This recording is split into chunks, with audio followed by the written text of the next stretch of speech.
Silaturahmi kebangsaan. Meski ada luka, tetapi yakinlah, seiring dengan perjalanan waktu, luka-luka itu akan kembali pulih. Dan ini tentu saja kita berharap sepenuhnya bahwa luka-luka pasca pemilu ini akan segera sembuh.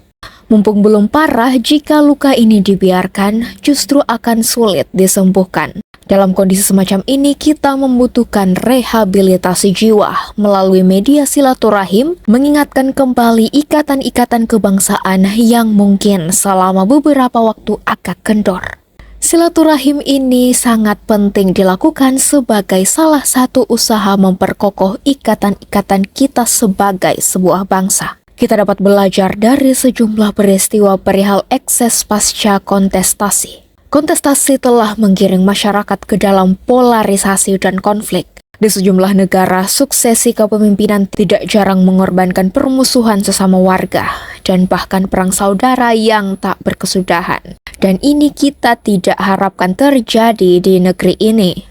Menghadapi akses pasca pemilu yang mungkin saja bisa merusak, sejumlah kalangan yang telah melakukan upaya rehabilitasi jiwa ini melalui apa yang disebut dengan silaturahmi kebangsaan. Pengurus pusat Fatayat NU beberapa waktu lalu menyelenggarakan silaturahmi kebangsaan bersama salah satu pemenang kontestan Pilpres.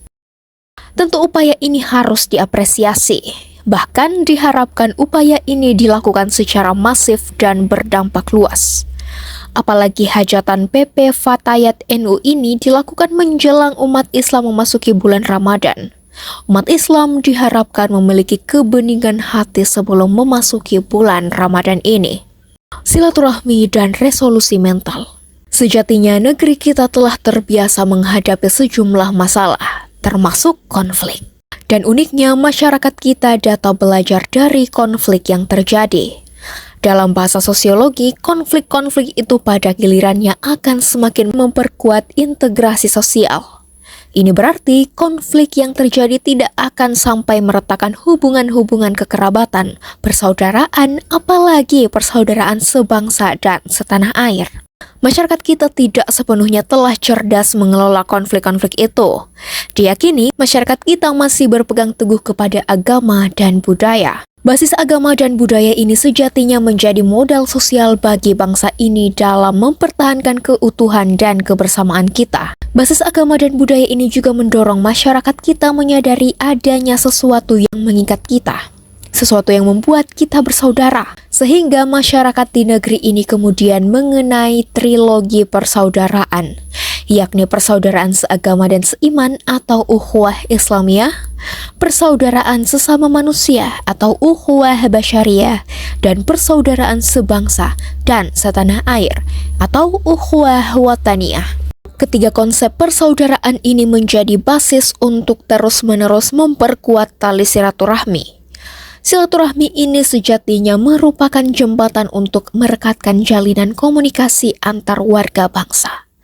Polarisasi karena perbedaan elektoral dapat diantisipasi efeknya yang meluas di segala lini kehidupan. Bahkan silaturahmi ini sesungguhnya menjadi oase di tengah kegersangan hubungan-hubungan antar warga di negeri ini. Guru Besar Pasca Sarjana Institut Agama Islam Yayin Palangkaraya, Profesor Khairil Anwar menekankan pentingnya menyatukan kembali faksi-faksi yang selama ini berbeda secara tajam. Menurutnya, seluruh pihak yang telah selesai berkompetisi perlu melakukan rekonsiliasi secara arif dan bijaksana, terutama di tengah dinamika politik pasca pemilu 2024 lalu. Menurut saya, langkah pertama rekonsiliasi dapat dimulai dari simpul-simpul antar partai politik yang sempat berbeda dalam menentukan dukungan dan pandangannya, kata Profesor Khairil Jumat 23 Februari 2024. Hal ini disinyalir bahwa seringkali perbedaan sikap dalam pemilu yang mulanya terjadi di tingkatan pejabat dan partai politik lalu ikut turun dan meresap di tingkat grassroots.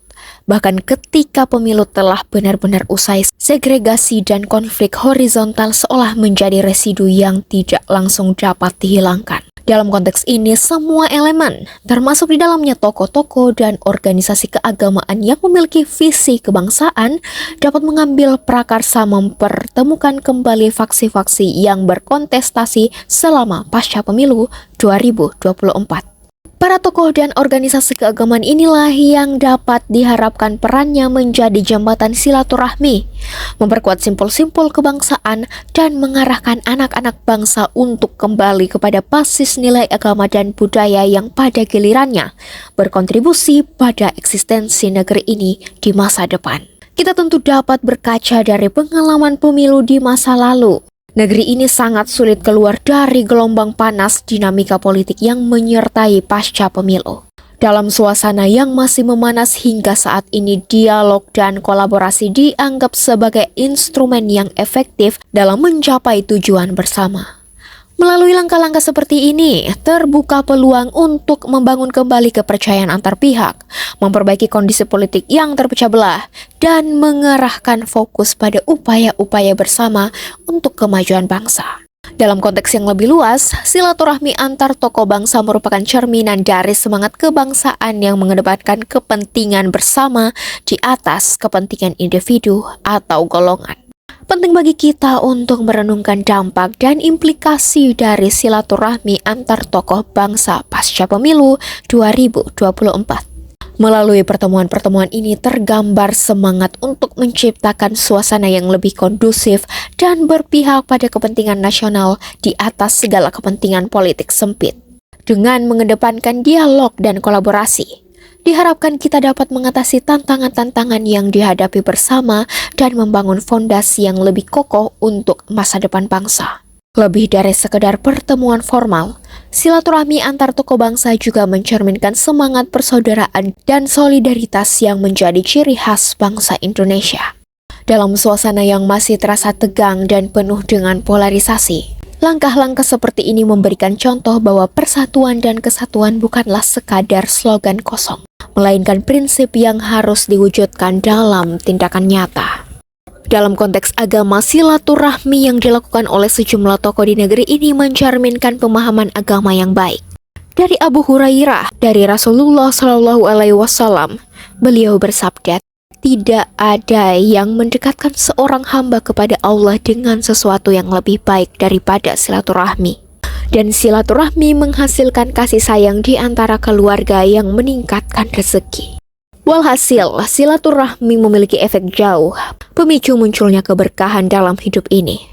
Silaturahmi juga dapat mendinginkan suasana hati yang panas pasca peristiwa yang membuat warga bangsa saling bertikai.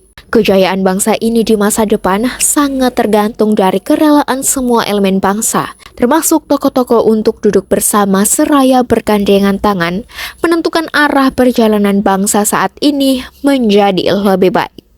Semoga. Wallahu alam bishawab.